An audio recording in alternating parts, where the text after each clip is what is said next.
En arritmias cardíacas, principalmente vamos a tratar las supraventriculares y las ventriculares. Dentro de las supraventriculares existe una gran variedad de ellas, y las ventriculares, obviamente, pues la taquicardia ventricular es la que se lleva la mayor protagonismo. La siguiente, por favor.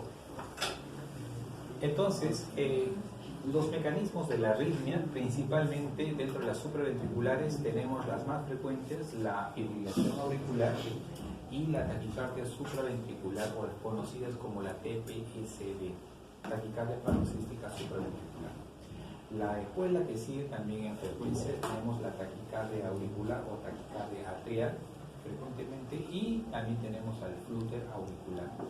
Entonces, ¿qué es este gráfico? Este gráfico nos dice cómo es el mecanismo de acción de la taquicardia o la TPCV. La TPCV en el nodo atrioventricular, a nivel del nodo AB, tenemos más o menos esta imagen. ¿Ya? Una vía que viene de arriba, de la aurícula, entra al nodo, y en el nodo tiene dos vías de conducción, una vía rápida y una vía lenta. La vía rápida baja y se transmite luego a su conducción normal del paciente y sigue el camino. Pero ¿qué pasa? Hay pacientes, en vez de mantener esta vía normal, se detiene la lenta y avanza por la rápida, puede hacer esto, se da un bucle y regresa por esta vía. O, en su defecto, baja por un lado y también puede bajar por el otro lado y hacer un bucle. Es decir, en vez de bajar por aquí, puede bajar por el otro lado. Esas anormalidades de conducción es lo que desencadena en el paciente las famosas TPCVs. Entonces, ¿qué hacemos? Le damos al paciente, cuando tiene este fenómeno, le damos un bloqueante del nodo, lo bloqueamos y retrasamos todo, y de pronto regresa por la vía normal. Y es así como revertimos la TPCV. Siguiente, por favor. Entonces, el término de taquicardia supraventricular, como dice aquí, incluye una gran variedad de arritmias. Principalmente estas arritmias son las que se desencadenan, por encima del nodo AB, por encima en este caso, de la parte del GIS, que es el punto de corte para decir taquicardias supraventriculares. Siguiente. Las arritmias del tejido de la unión. Siguiente. Las arritmias del tejido de la unión, principalmente, es decir, unión, le conocemos a la que corresponde en parte el nodo AB y en parte una porción del GIS. Ahora, cuando hablamos de tejido de la unión, tenemos estas. Por ejemplo, la taquicardia de reentrada nodal, que es lo que les hablé ahorita, de la TPCV. Pero también hay una que se llama taquicardia de reentrada atrioventricular AB. Ya no es taquicardia de reentrada nodal, sino taquicardia de reentrada AB. Y otra que es la famosa la taquicardia auricular. Doctor, parecen nombres raros, pero en realidad ustedes ya la deben haber escuchado. La TPCV es la típica de reentrada nodal, todo el fenómeno donde se da a nivel del nodo. Pero en la taquicardia de reentrada AB, la vía baja por la vía normal, pero asciende ¿por dónde? Por otra vía, con más accesorio. Ese es conocido como el Wolff-Parkinson-White. El Wolff-Parkinson-White es la causante de esta taquicardia de reentrada AB. Y la taquicardia auricular es aquella donde el problema no está ni en el nodo ni abajo, el problema está arriba. Entonces viene de aquí y va bajando los puntos ectópicos y va generando la mayor cantidad de latidos adicionales, aumenta con más frecuencia. Entonces, cuando uno quiere tratar algún tipo de patologías, tiene que saber en cuál es su posición. Cuando a ustedes le diga usted cuál es la enfermedad que mayormente se asocia a enfermedad del nodo AB, ¿cuál sería? Taquicardia de reentrada nodal.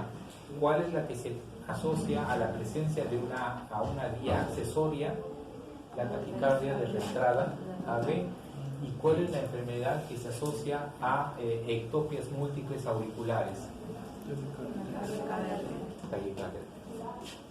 Ahora, doctor, ¿yo cómo puedo diferenciar en el electrocardiograma una de la otra o de la otra? Bien. en la taquicardia de la entrada AB, de la entrada del nodal AB, esto normalmente no debe haber una onda P acá. Es como si fuera una alta frecuencia y no llego a ver la onda P, o en su defecto, al final de la QRS veo una P positiva chiquita, así como aquí ven. Esta característica es lo que van a ver en el electro, se llama P retrógrada. La P retrógrada es la característica patognomónica del EKG en un paciente para descartar que tenga TPCD. ¿Y cómo yo soluciono esto? Mayormente dice la terapia inicial es manejo vagal, o sea, el vago. Entonces, a estimulación del vago y posteriormente a ello la adenosina si es que no ha salido. Y finalmente, si no sale, puedes utilizar verapamido o diltiazem endovenoso. Un ejemplo, por ejemplo, estudiante de medicina que llega a emergencia porque estuvo dando la clase, dando el examen de cardiología y se da cuenta que no sabe ninguna de las preguntas. Entonces, se acelera tanto el corazón, se asusta y todavía le dicen de esto depende que pases de año. Entonces, se acelera y empieza a hacer taquicardia. Entonces, no, ya me va a pasar, y en eso le dice el doctor, le queda 2 minutos. Entonces, se acelera más y le quitan el examen y el chico sale afuera y dice a su amiga, me siento mal, me falta el aire. Entonces, tranquilízate, no pasa nada, tómate mi gaseosa que tiene cafeína. Se toma, peor, ya no me siento mal. Entonces, uno de mis amigos que sí había estudiado le dice, oye, a ver, que por si acaso te tomaré el pulso. Le toma el pulso y siente que su frecuencia está en 200. Entonces, como él ha leído, él estaba en clase, le dice, esto no está bien, hay que llevarte a emergencia.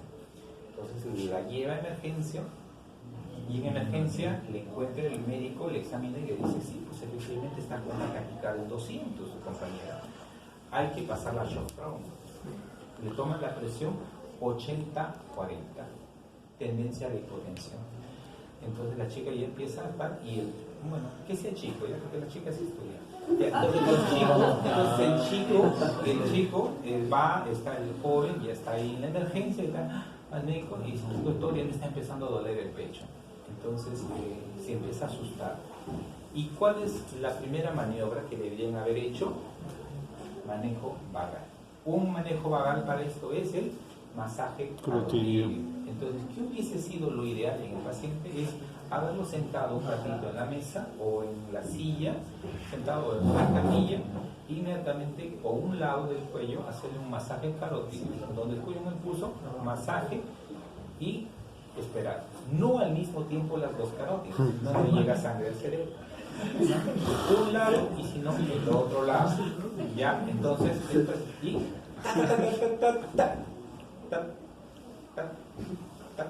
revirtió. 70% de las PPCVs revierten de esa forma. Eso no quita que podría regresar más adelante la enfermedad. Entonces es recomendable que el paciente acuda luego a un cardiólogo para establecer ya un tratamiento de base. ¿Ok? Ahora, ¿qué pasa? Ustedes le dicen al chico, como ya se tomó el café, a ver, tío, antes de manejo, le sobran un rato y nada, y sigue la taquicardia. Entonces, inmediatamente ustedes proceden llevando a emergencia. Le dicen al doctor, le hemos hecho masaje carotídeo y no responde.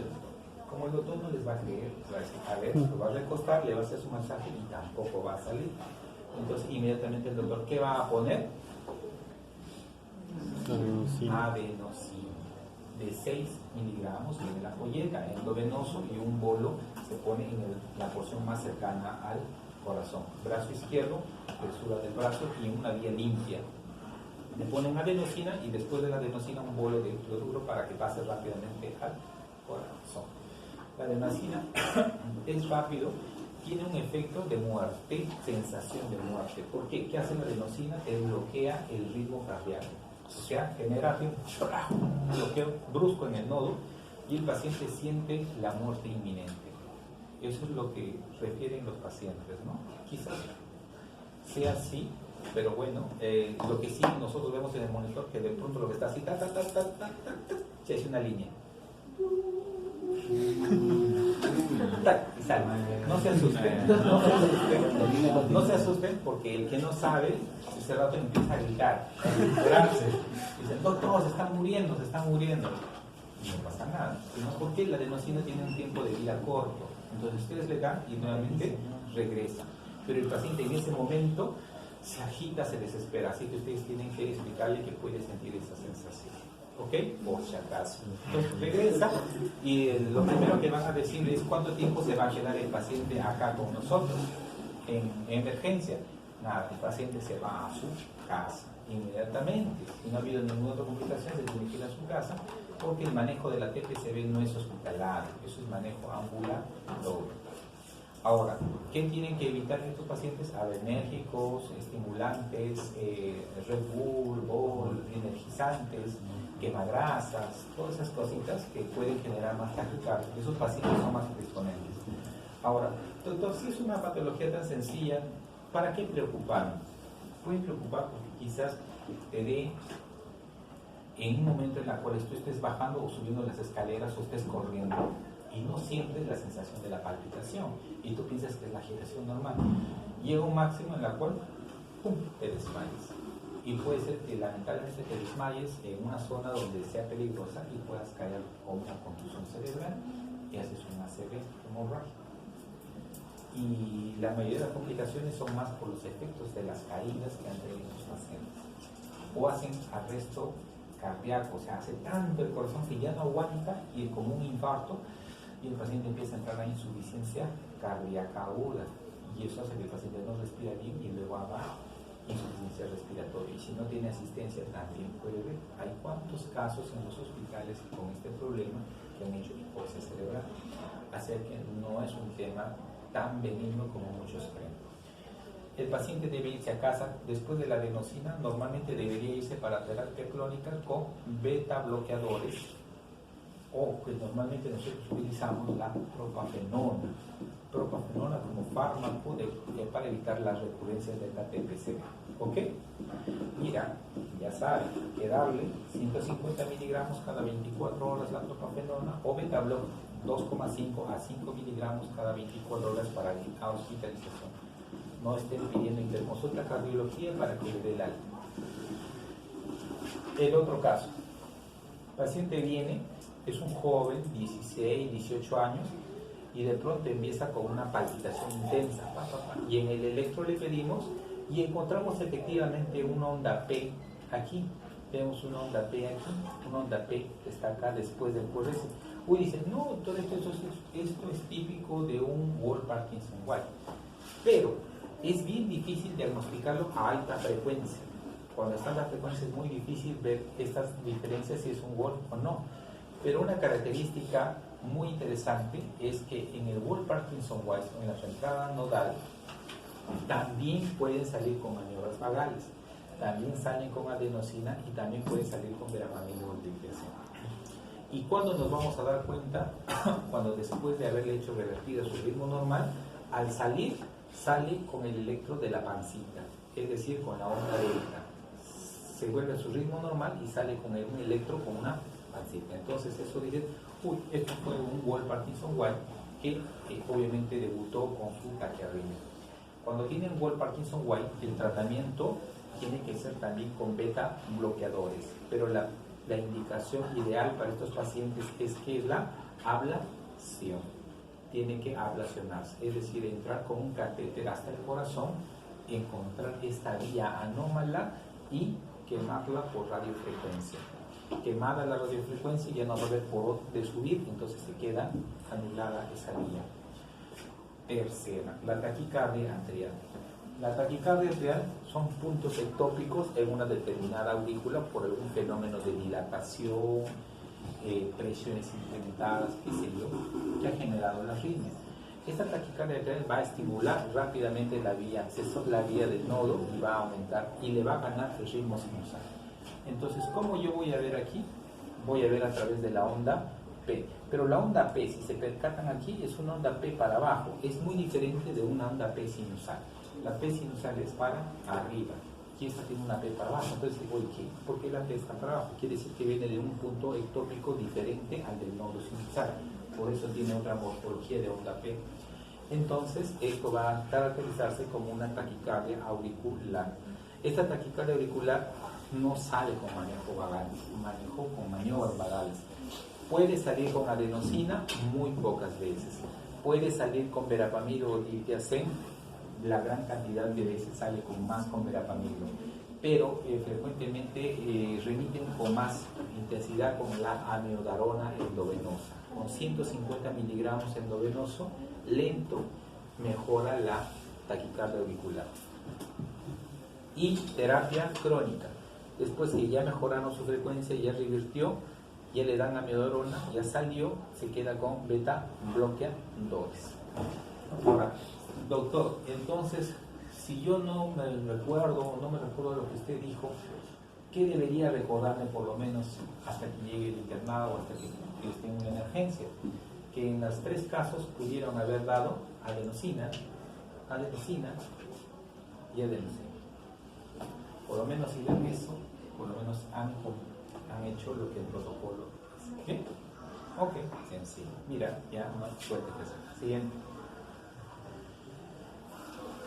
Esta es la taquicardia de reentrada AB. Más o menos es lo que yo les he explicado de la taquicardia de reentrada nodal, que va por una vía rápida y una vía lenta. Y mayormente por la vía lenta es donde hace su circuito. Siguiente, para poder entender esto mejor, es esto,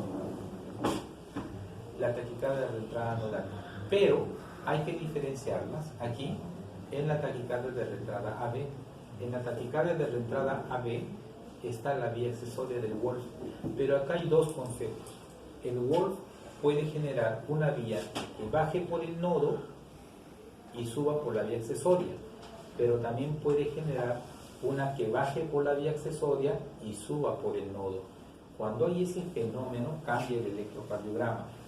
Cuando baja por el nodo es QRS angosto, y cuando sube por el nodo, es decir, baja por la vía accesoria, es QRS ancho. Este fenómeno es lo que asusta a la mayoría de los médicos en emergencia, porque es una taquicardia QRS ancho, y la principal taquicardia QRS ancho es taquicardia ventricular, y la taquicardia ventricular mata.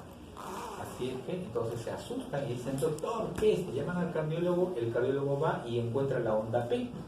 Dice, tranquilo, esto es una taquicardia de reentrada atrioventricular, conocido como Wolff-Parkinson-White. Muy bien, entonces, ¿qué hacemos? ¿Cuál es el tratamiento? Para esta taquicardia angosta, prueba adenosina y vamos a probar amiodarona. Pero para este ancho, no le den adenosina. En este caso está contraindicado la adenosina. Si ven un QRS ancho, no den adenosina, sino pueden dar de frente la amiodarona o en su defecto la cardioversión eléctrica si es que el paciente está inestable. ¿Está bien? Por favor, porque si ustedes dan adenosina aquí, cortan la vía de acceso y la vía de entrada sigue entrando y el paciente puede aumentar y hacer ya no taquicardia sino verdaderamente una taquicardia ventricular y verdaderamente una fibrilación ventricular, y eso sí es mortal. La taquicardia de reentrada por el nodo, ya les expliqué que es en el mismo nodo, se da un circuito que también puede ser baja en forma horaria o se va en forma antihoraria, y todas van desencadenando la activación. Doctor, ¿hay diferencias en el electro? Es bien complicado ver el electro en ambas circunstancias, pero se ha visto que en la clásica, en la típica, la P tiene que estar retrógrada o no verse, y en la atípica, que es esta, conocida como antidrómica, la P está como si fuera una P sinusal, pero bien pegadita al QRS, pero por detrás, no por delante. Es complicado, inclusive para los mismos residentes de cardiología. A veces evaluar esto se les hace un poco complicado hasta ver el resultado del paciente, ver el resultado con el electro posterior. ¿Ok? Pero de todas estas tienen que recordarse que a todas les puedes dar adeno, excepto a la antidrómica o QRS ancho. ¿Ok? Muy bien. Siguiente. El EKG, bueno, normalmente las frecuencias que pueden ir con estas taquiarritmias va de 150 a 250 latidos por minuto. Muy bien. les comento un casito parecido. Me llegó ayer, a ver, ¿cuándo fue? Ayer. No, ayer, sí, pues ayer. Ayer saliendo de la guardia a las 4 de la mañana, llega un joven de 24 años de edad, trabaja, es mesero en un restaurante conocido, donde van muchos de ustedes. Y bueno, pues estaba ahí atendiendo en la madrugada, comida y bailes. Y de pronto el chico empieza a sentir unas palpitaciones y llegó a la emergencia. Entonces, él ya tenía antecedentes de haber hecho taquiarritmia por agosto. El problema fue que este muchacho no tenía un tratamiento adecuado. Es como la mayoría de las personas. Toman la pastilla una semana, están bien y después dicen, ya no la tomo. Y dejó el tratamiento. Y es por eso que a la semana siguiente el paciente vuelve a hacer otro evento de TPCV. Y como la frecuencia llegó a emergencia con 230 latidos por minuto, a esa frecuencia el corazón empezó a hacer daño, injuria miocárdica. Y es así que el paciente llega en mal estado de emergencia, casi chocado, y tuvimos que cardiovertir eléctricamente, lo rescatamos. Y se quedó pues hospitalizado, ¿no? Hasta que mejore la injuria del corazón y ver en qué condiciones ha quedado ese corazón. ¿Era culpa de la arritmia que se ha descompensado o era culpa de la ausencia de medicación que se ha descompensado? Ya queda en un manejo, pues yo creo que acá de médico-paciente y uno de concientización del paciente también, de que no deben suspender la medicación cuando tienen este tipo de enfermedades. Ok, ya están avisados. Siguiente, por favor. ¿Qué es esto? Si ustedes cuentan en el electro, cada cuadrito es 300, 150. Acá tenemos un paciente con velocidad de 150 latidos por minuto. ¿Qué más? ¿Qué más les llama la atención? A ver, ¿dónde hay onda Q? Yo no veo ondas Q, no veo ondas Q, veo ondas S profundas. Veo una S profunda acá, S profunda acá. Según le hago los criterios de Córdoba, de Lewis o Sokolow, este paciente tendría hipertrofia ventricular izquierda. Ok, entonces probablemente sea un paciente hipertenso. Ya, por ahí va un lado. Después, ¿qué más miro? Veo si tiene onda P para pensar si es una FA o es una FA, una TPCV, ¿qué es? Veo acá y veo acá una muesquita, miren acá, miren una muesquita acá, ¿ves? Acá, aquí una muesquita al final, como vimos al inicio. Si es una muesquita que está posterior al QRS, probablemente sea una taquicardia de reentrada. Entonces, ¿qué le debemos pasar en este paciente? Primero masaje carotídeo, masaje vagal, y después si no salió, ¿cuánto? 6 miligramos endovenoso rápido. Siguiente. Muy bien, esto ya es siguiente. Ese es por la vía accesoria. Acá tenemos un paciente con vía antidrómica. Ven acá, principalmente vemos un paciente que viene, la frecuencia en cuanto está en 300, 150, no, está casi en 200 latidos por minuto. Acá lo dicen, 200 latidos por minuto. A 200 latidos por minuto en promedio, está bien alto. Y yo busco acá, veo acá pi, y acá veo como una onda P, pero una onda P que no está tan pegada al QRS, sino está más pegada, o sea, no está posterior al QRS pegada, sino está casi a la mitad. Entonces digo, uy, acá debe haber algo. Entonces me voy a B2, B3, B4 en las precordiales y miren lo que veo en esta precordial. Miren esta cosita. Ven esa barriguita que se da. Tienen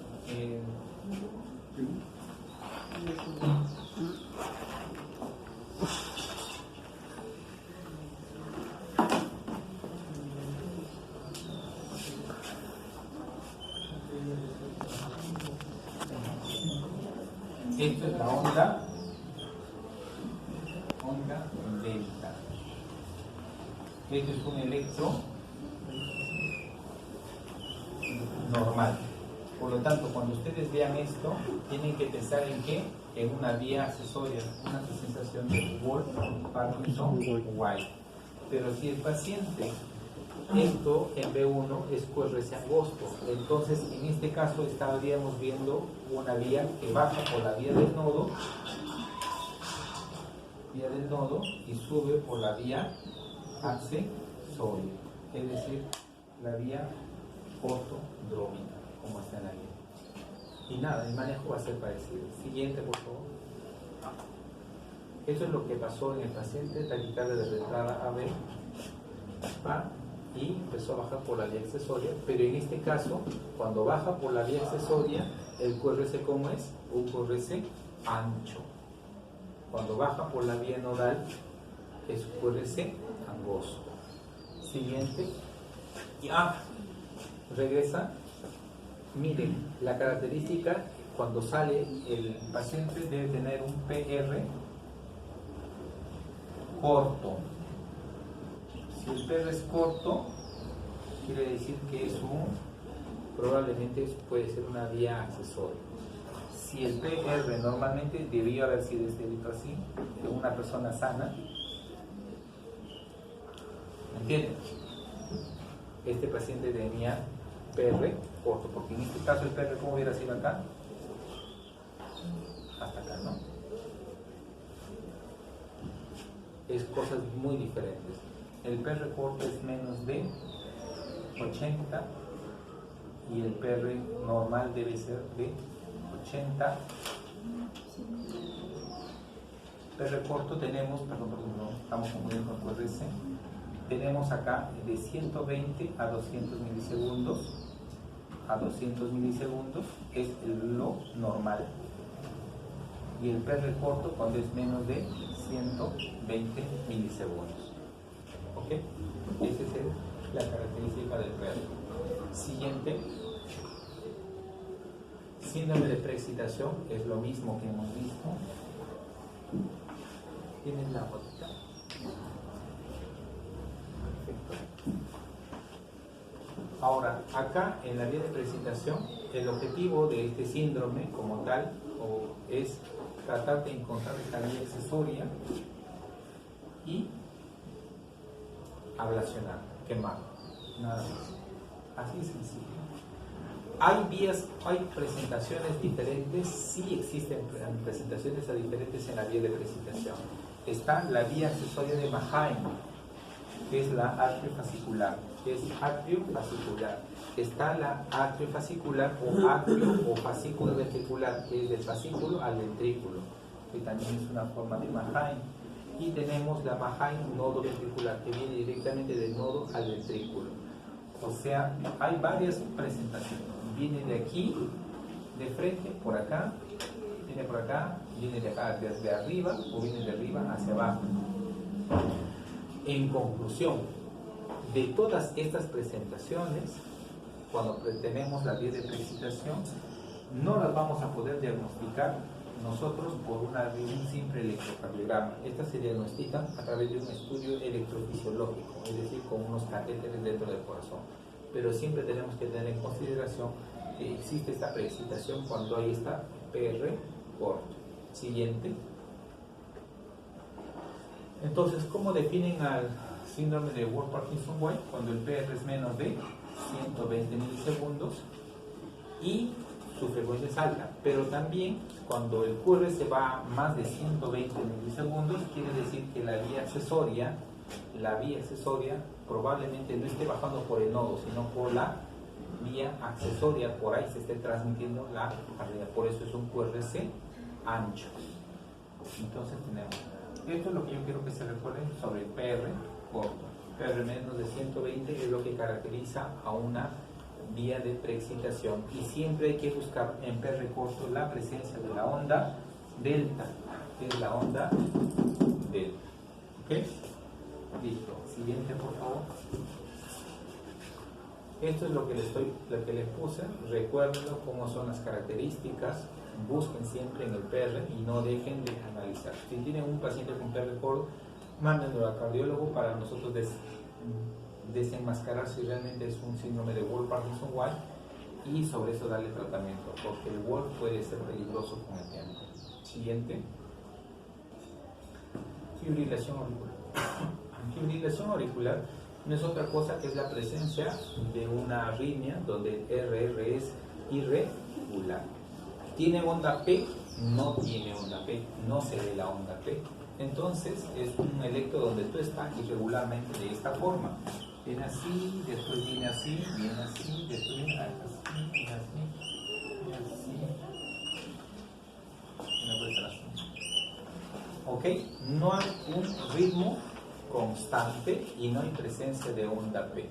Esto se cataloga como fibrilación auricular. Pero esta fibrilación auricular, por criterio diagnóstico, dice que debe ser documentada en un EKG en una derivada larga y que debe durar mínimo 30 segundos. 30 segundos. Entonces nosotros tenemos que contar los cuadraditos hasta completar los 30 segundos y en base a eso nosotros definir si realmente cumple o no cumple básicamente este criterio de FA. Porque puede ser que solo tenga una rachita así o así, cortito, no es 30 segundos y entonces no cumpliría un criterio por convenio o patognomónico para decir FA per se. Habría que darle un holter para diagnóstico. Siguiente.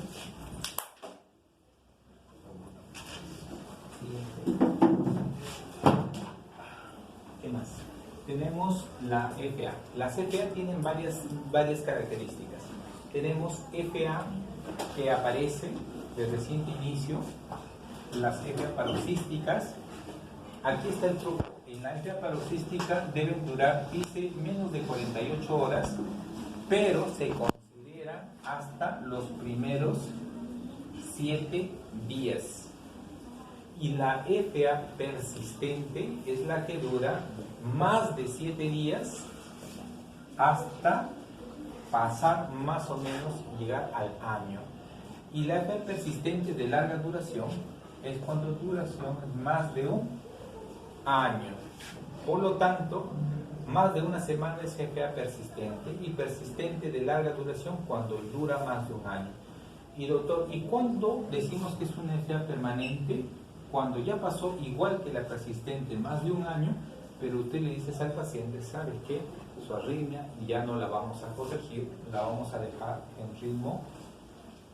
arritmia de por vida. Solamente usted va a tomar medicina para el control de la arritmia, para el control de la frecuencia, nada más. ¿Ok? Entonces, eso es la carga.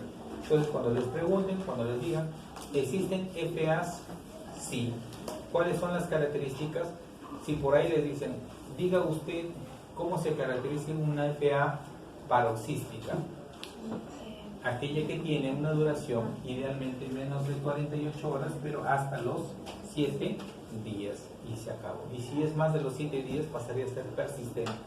Y si ya no vamos a hacer nada para revertir la arritmia, sería permanente. Siguiente, por favor. Entonces, ¿qué cosa debemos manejar en un paciente que tiene fibrilación auricular? Ojo, pregunta muy importante acá. Cuando un paciente tiene la FA, control agudo de la frecuencia y el ritmo, control de los factores precipitantes, obviamente controlar la presión arterial, la diabetes, etc. Pero en emergencia, ¿qué cosa voy a controlar? La frecuencia cardíaca, ¿no es cierto? Y el ritmo.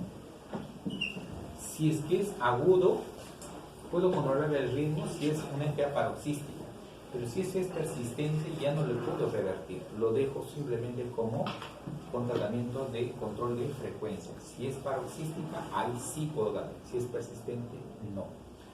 Entonces, le voy a dar, si en este caso fue una paroxística, control de frecuencia y ritmo, después que evalúe los riesgos de ACV. ¿Cómo yo evalúo un riesgo que un paciente puede tener riesgo de ser un ACV? Hoy hemos visto varios pacientes en consultorio que hacían FA, que tenían FA. Entonces nosotros aplicamos un score que se llama el score de ¿qué? El score conocido como de Chat-VAS. Recuérdense y no lloren después. El Chat-VAS como score básicamente es un score que te permite valorar si el paciente tiene riesgo de stroke, de ACV. Y el score de sangrado se llama el score de Hasbled, para decir el riesgo de sangrado. Entonces, vamos a ver primero el CHA2-VAS. La C de G es de congestión, o sea, falla cardíaca. La H es de hipertensión. La A es de H, edad. D de diabetes. B de vascular. A, CHA2-VAS. Otra vez tenemos la edad. S de sexo. Y acá cada uno sea. Y la otra S que va al final con cardiovascular es para ver si tiene principalmente ha hecho stroke o no ha hecho el paciente un stroke. Por lo tanto, todo esto se considera. Doctor, ¿y cómo me sirve esta cosa? Me dice que si el paciente tiene un CHA2-VAS de 2 para arriba, este paciente debe anticoagularse. ¿Y con qué anticoagula un paciente? Con warfarina o los nuevos anticoagulantes orales. La warfarina está indicado principalmente NOAC, los nuevos anticoagulantes y la warfarina. La warfarina está indicado para pacientes que tienen FA valvular, es decir, cuando la FA se ha desencadenado producto de una válvula mitral enferma. Y la FA no valvular, es decir, la hipertensa, diabéticos o por dilataciones intrínsecas de la aurícula, esos irían simplemente con los NOAC, como el Apixaban, Daridorexant, Rivaroxaban o Endoxaban. En conclusión, existe una gran variedad de fármacos que puedan dar. Entonces, ¿ha demostrado que los NOAC sean superiores a la warfarina? No, tienen el mismo efecto de protección. Pero lo que ha demostrado, sí, es que los pacientes con warfarina tienen más complicaciones en el tratamiento, hacen más riesgo de sangrado, tienen más riesgo de no llegar a la meta en el control del INR, porque el que se toma warfarina, su INR, ¿en cuánto tiene que estar? Entre 2 y 3. Entonces, cuando les digan a un paciente que tiene fibrilación auricular, ¿qué es lo que debemos tener en cuenta? Que el paciente debe estar anticoagulado y no. ¿Y cómo decido la anticoagulación? De 2 puntos a más debe estar anticoagulado. Si te sale un CHA2-VAS de 0, ¿lo anticoagulas? No. Si te sale un CHA2-VAS de 1, ¿lo anticoagulas? No. La guía te dice, tenga plena seguridad que un paciente con CHA2-VAS de 2 de anticoagularlo al paciente. ¿Ok? Si es CHA2-VAS de 1, ya que se pone en un limbo, te da alternativas, podría ser como podría ser.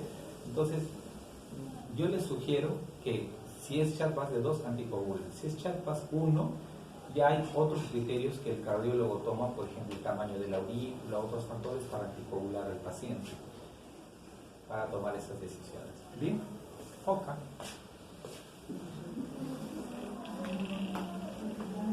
Siguiente.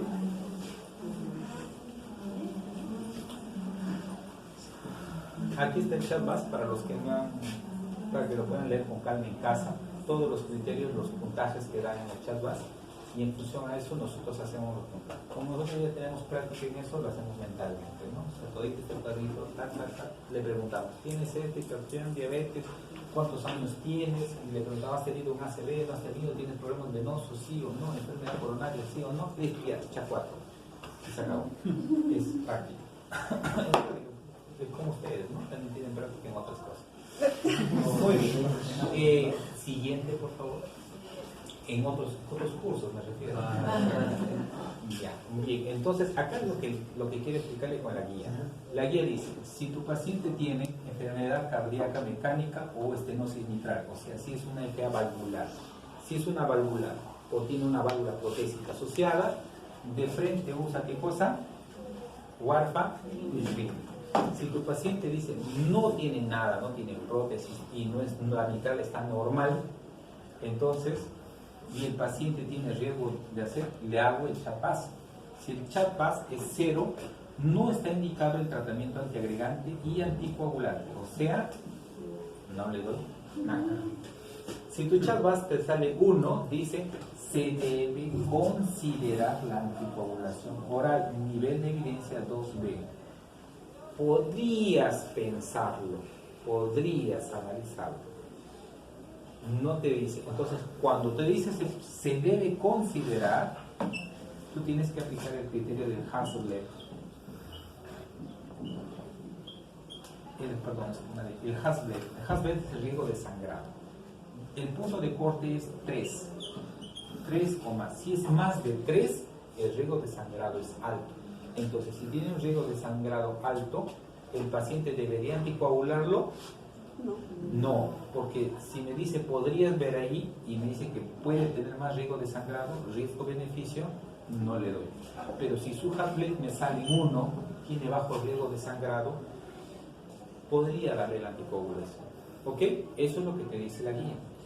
Y doctor, y si me sale 2 o más, está indicada la anticoagulación. ¿Ok? ¿Cómo cambia la percepción? Esto tienen que tener, porque no vaya a ser que les pregunten en algún momento, digan, ¿está indicada la anticoagulación? Es muy diferente a que te pregunten, ¿se debería considerar la anticoagulación? Muy bien, entonces si está indicada la anticoagulación, ¿qué puedo utilizar? NACOS, como también la WhatsApp. Listo, siguiente por favor.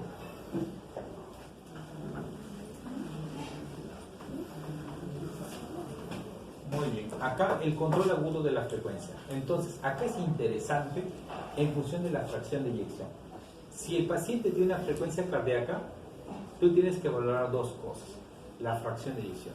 Si tiene una fracción de eyección menos de 40, ¿cuánto es la fracción de eyección normal? La FEBI normal. Más del 50%. ¿Ya? Fracción de eyección reducida, menos del 40%. Muy bien. Y lo que está entre los dos, borderline. Muy bien. Entonces, si hay una fracción de eyección más del 40%, o sea, borderline más lo normal, ¿qué debemos dar? Tratamiento con beta bloqueadores y podrías darle también verapamilo o diazepam. Muy bien, podemos darle eso, pero si la presión no nos ayuda, está medio hipotenso el paciente, el beta bloqueador lo va a hipotensar más. Entonces, ¿qué podemos utilizar ahí? La digoxina, que no baja la presión arterial. Acá le doy digoxina. ¿Puedo combinar ambos? Sí puedes combinar. Pero para esta fracción de eyección es recomendable solo utilizar beta bloqueadores y muy pocas veces combinar ambos, solo en casos muy específicos de control de la frecuencia. Bien, pero no te van a decir nada si le das los dos. Ahora, si tu paciente tiene menos del 40%, está con fracción de eyección baja, hay que dice que debes dejar simplemente la más, dice, dosis más baja de beta bloqueadores para controlar la frecuencia, o sea, dar beta bloqueadores a dosis mínimas, pero como estás en el control agudo de la frecuencia cardíaca, tienes que dar ¿qué cosa? Amiodarona para tratamiento de la velocidad de la frecuencia del paciente. Es controlar. Y nuestra meta es llevarlo a una frecuencia menos de 110 latidos por minuto. Como es una FEBI baja, para que mejore la contracción, damos la digoxina al tratamiento de la amiodarona para control de la frecuencia. Y nada más. Doctor, ya le di a este, ya le di acá, pero el paciente está ahora está muy lento, ya está con 50. Entonces tienes que bajar la dosis del antirrítmico y mandarle a hacer exámenes como para completar. Un ejemplo es el Holter y la ecocardiografía. Holter para ver, no vaya a ser que se les esté pasando la mano y estén generando bradicardia farmacológica. Y el ecocardiografía es para ver si no vaya a ser que tenga algún trombo o alguna anormalidad intracardíaca secundaria a la fibrilación auricular. Muy bien, siguiente. Control de la frecuencia a largo plazo. Doctor, ya salí de la emergencia, ya mi tío ya está fuera del hospital, ya le controlaron y le dijeron que tome beta bloqueador. Ahora, ¿qué hago? Ya está en mi casa. Me están preguntando a mí, que soy estudiante de medicina. Entonces, ¿ya le han hecho ecografía? No. ¿Por qué? Porque la ecografía es importante para definir cuánto fracción de eyección tiene. Si tiene más del 40%, debes utilizar idealmente entre estos tres el beta bloqueador y combinar el tratamiento con digoxina si es que todavía no llegas a las frecuencias cardíacas ideales, que deben ser menos de 110 a 60, ideales bordeando los 60. Listo, se acabó. Pero doctor, mi tío es un paciente que su presión es casi menos de 100, siempre tiene, entonces ya no le vas a dar beta bloqueador, vas a iniciar de frente con digoxina. ¿Cuál es el problema de la digoxina? La digoxina controla la frecuencia cardíaca en el pulso. Estás tranquilo, sentado, pero haces actividad, se acelera el corazón. Entonces, la digoxina controla la frecuencia cardíaca en reposo y el beta bloqueador controla la frecuencia cardíaca al ejercicio. Entonces, si yo tengo un viejito que está postrado en silla de ruedas, ¿qué le daría principalmente? ¿Digoxina o beta? Digoxina. Y si veo a un joven, así como ustedes, hacen una FA, ¿qué le preferiría dar? Beta bloqueador. El problema del beta bloqueador es que tiene efectos secundarios sobre el estímulo sexual, dice que les genera impotencia. Entonces, eso es una de las causas por muchos pacientes dejan este fármaco. Están tomando y dicen, no, ya estoy fracasando en mi matrimonio. Entonces, dejan la pastilla y parece broma, pero vienen a consulta por eso y les importa tanto ese tema, se olvidan lo que han pasado en emergencia y llegan a emergencia con este compromiso. Es importante que ustedes expliquen eso también al paciente. Y también, ¿para qué? Para que lo orienten. Porque no vaya a ser que llegue y ustedes lo manden al psiquiatra.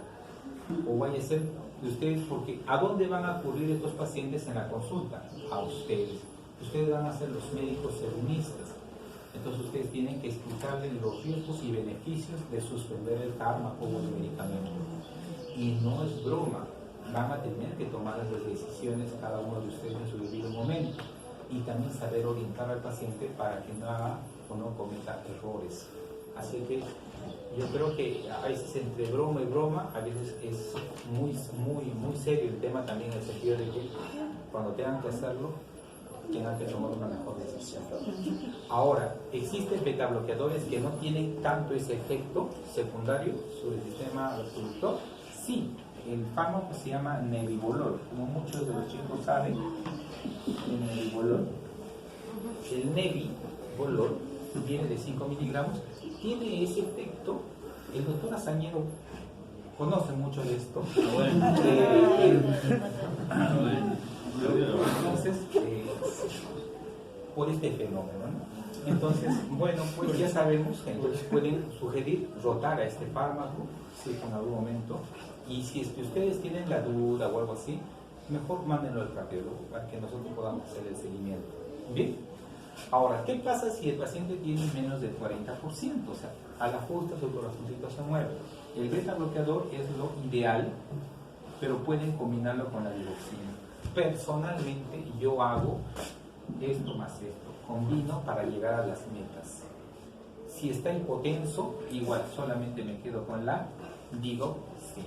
En pocas palabras, no hay mucha diferencia entre la preservada con la baja, principalmente en el sentido agudo, en el sentido crónico, pero en el agudo sí hay cambios. ¿Ok? Siguiente, por favor. Doctor, entonces, ¿cómo yo puedo pasar? Llego a la emergencia, tenía una FA paroxística, o sea, recién era mi compañera, estaba en mi compañero, el que dio el examen y que no sabía nada. Entonces, ahora está en la emergencia. Y el cardiólogo no está de guardia. Y el de emergencias es el R2, el R1 que está perdido. Pues, ¿qué van a hacer? Mecanismos de cardioversión farmacológica. Entonces, ¿cómo lo van a revertir? Porque no lo van a mandar a él a su casa en la riña, ¿no es cierto? Es joven. Entonces, pueden utilizar propafenona, que viene de 150 en la tabletita, 600 miligramos, tomando la pastilla de golpe, recostado. Toma la pastilla, va a sentir mareo, sensación de muerte, y de ahí regresa al ritmo normal y se acabó. y sigue en su casa con suprafenona cada 24 o cada 12 horas según la frecuencia que tenga. Otra es darle amiodarona. La amiodarona para control, para la cardioversión, normalmente debe ser de 5 a 7 miligramos por kilogramo en las primeras 2 horas y luego darle 50 miligramos por hora hasta un máximo de 24 horas. Es decir, darle primero el bolo y después del bolo la dosis de mantenimiento en 24 horas. O sea, si le doy amiodarona, probablemente se quede en emergencia 24 horas el paciente hasta que revierta. Propafenona, pues, ¿es frecuente utilizar propafenona en emergencia? No, en la clínica sí lo hacemos, pero hospitalariamente mayormente utilizamos la amiodarona por un tema de que a veces no queremos arriesgar al paciente a un bloqueo tan brusco que a veces en el hospital no tenemos marcapasos transitorios. Entonces preferimos utilizar la amiodarona como tratamiento estándar. Pero sí se puede usar la propafenona en tabletas. ¿Lo hemos hecho? Sí. ¿Nos ha ido bien? Sí. Es Bernacalán, Ibutilida y la flecainida, sí se puede utilizar, no hay en el Perú. Así que, next. Arritmias ventriculares. Las arritmias ventriculares, siguiente, la más frecuente que cosa es la taquicardia ventricular. Entonces, cuando tienen una taquicardia, primero tienen que saber qué cosa es este latido. Normal y un latido horroroso, ¿no es cierto? ¿Qué es esto? Un CVP. ¿Qué es CVP? Un complejo ventricular prematuro. Entonces, este complejo ventricular prematuro se activó y es lo que el paciente te dice: doctor, cada vez que estoy en casa viendo televisión, de pronto siento que el pecho me salta esporádicamente. Y la última vez cuando sentí que el pecho me saltaba rápido, un ratito y después ahí me faltó aire. Por eso vengo a la consulta. Se toman el electro y encuentran esto, entonces tienen que descartar que el paciente no esté haciendo taquicardia ventricular no sostenida. Siguiente. Un dato importante. Siguiente. No, ahora regresamos. Pensé que tenía un gráfico extra.